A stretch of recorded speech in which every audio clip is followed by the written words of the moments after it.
A compelling and shocking video that's stirring controversy from Iraq to the United States. A damaging documentation of death on the streets of Baghdad. What are the rules of engagement? Who gets to decide who lives and who dies? What happened to winning hearts and minds? Or is it just the reality of war? This is Inside Story.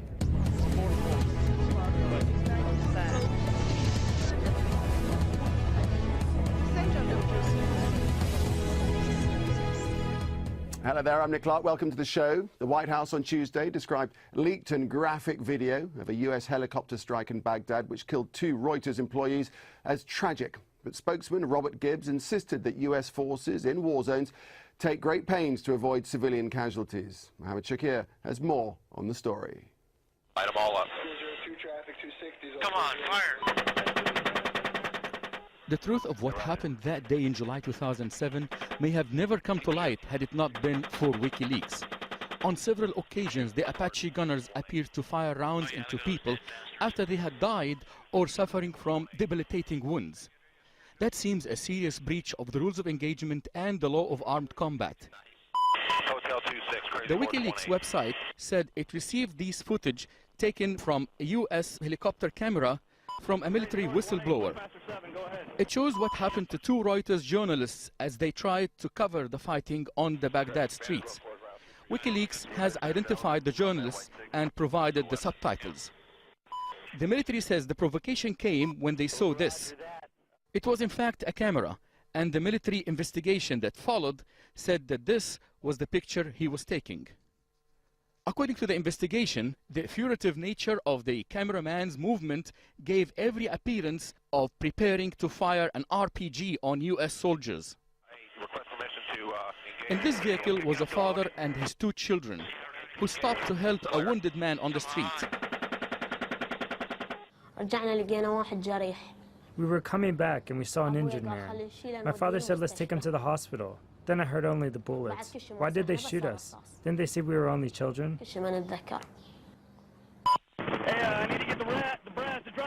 A short time later, US soldiers can be seen carrying injured children. Their families say they were handed over to an Iraqi hospital a day later. The Americans wanted to kill us. Me, my brother, and my father. The children survived, but their bodies were badly scarred. Their father wasn't so lucky, and now their uncle wants the pilots tried. I demand that the pilot be taken to the courts. Nobody gave the children anything. Their rights are gone, and the Americans didn't even compensate for the destroyed car. I sold it for $500 to spend the money treating them. The Pentagon says the recording is authentic, and the pilots were justified in opening fire. For the families of the 2 killed journalists and the driver, no investigation will bring back their loved ones. On the contrary, the increasing anger, frustration, and sense of injustice will make it almost impossible to win Iraqis' hearts and minds. Mohammed Shakir for Inside Story. Well, joining us now to discuss this issue are our guests, Glenn Greenwald, who joins us via broadband from Rio de Janeiro. He's a former constitutional lawyer and a columnist for Salon.com. He's written extensively about WikiLeaks. In Philadelphia, we're joined by Bill Roggio, the editor of longwarjournal.org. He's a former soldier in the US Army. He spent time in Iraq. And Stephen Livingston is a professor in the School of Media and Public Affairs at the George Washington University, joining us from Bonn in Germany. Gentlemen, all of you, welcome to the show. Good to have you here with us. Glenn Greenwald, if I could start with you first of all. There has been some debate in the media, hasn't there, about whether or not this is indeed a selectively edited version of events. Tell us how you see it. There was really no debate at all. There was some falsehoods disseminated primarily by the New York Times, which suggested that the video released by WikiLeaks had been selectively edited, when in fact the full unedited 38-minute video was released at exactly the same time as the shorter 18-minute video that WikiLeaks did edit to narrate what had happened. And so everyone can see the full unedited video as well as the edited video. Mr. Raggio in the Weekly Standard actually originally said, based on that New York Times article, that WikiLeaks should have released the full video, and to his credit, acknowledged that they in fact did. The New York Times wasn't quite as forthcoming, but I don't think there is any controversy any longer about the accuracy of the video or the fact that the full unedited video is now was available from the start. Okay, Bill Roger, as Glenn was just describing there, you initially wrote how dismayed you were that 21 minutes had been cut out. I think you went back on that. What's your analysis now? Yeah, absolutely. I think that I think it is curious that they did release a 17-minute version of that. You know, when WikiLeaks release other classified documents, they don't release partial parts. But the reality is they did release both. I think it's a little bit misleading. If you watch the full video, which is this part is not part of the 17-minute video, you'll see that that van that is shot up is actually driving around the streets during this firefight that the Apache helicopters are coming in. So you would be led to believe, if you only watch that 17-minute video, that this van just kind of came in out of nowhere to pick up some wounded fighters on the street, when in the reality is that this was the only vehicle moving on the street, and those people are the only people that can be seen within blocks of this area during the morning of Baghdad. So it's very clear that there is activity going on in the area. And, you know, a little bit misleading. You know, you watch that 17 minutes, there's a lot of editorializing going on in there, but that's fine. WikiLeaks released the full 38 as well. So to their credit, I will give them credit for that. Okay, Stephen Livingston, you know, obviously this guy who was killed, one of the guys who was killed, was carrying a camera, was a journalist. The bottom line is, though, it is a dangerous situation carrying a camera in a wartime, in a theatre of war, if you like, on the streets of Baghdad, where there are ongoing battles, especially at that period in 2007 when it was incredibly dangerous on the streets. You know, it's a dangerous game. Well, it is dangerous, whether you're carrying a camera or not. I suppose one has to conclude that the camera with the telephoto lens on it of some proportion looked like an RPG. He's peeking around the corner, and in the view of the pilot, of the gunner, it looked like a threat, and so the threat was taken out. But this really, I mean, what is so interesting to me about this is how the development of technology has led to difficulties in even maintaining informational security. We are living in a world where if it happens, it's more likely to be covered. And I think that the larger story here about WikiLeaks is that story. Absolutely. And Bill Roger, that's the point, isn't it? New technology brings new checks and balances, and here throws a light on the way soldiers performed in the heat of battle, and they were pretty gung-ho, it was revealed by this video.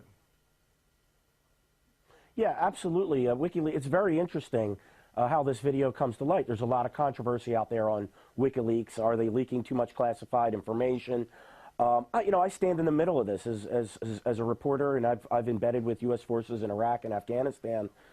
You know, I could say that a lot of times a lot of information is overclassified.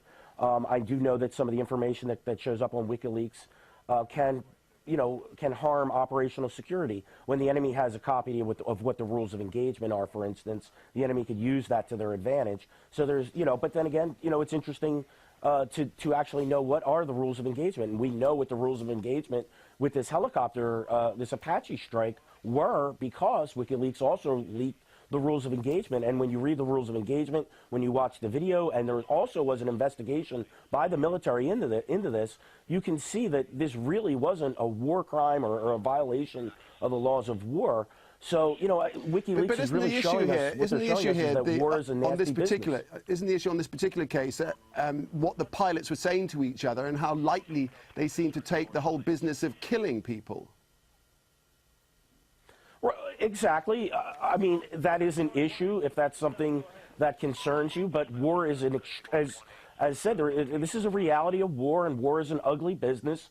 And you have people in the military that are, you know, assigned to kill people, and it's not an easy task, and it's something, you know, that you get a lot of dark humor that goes along with it.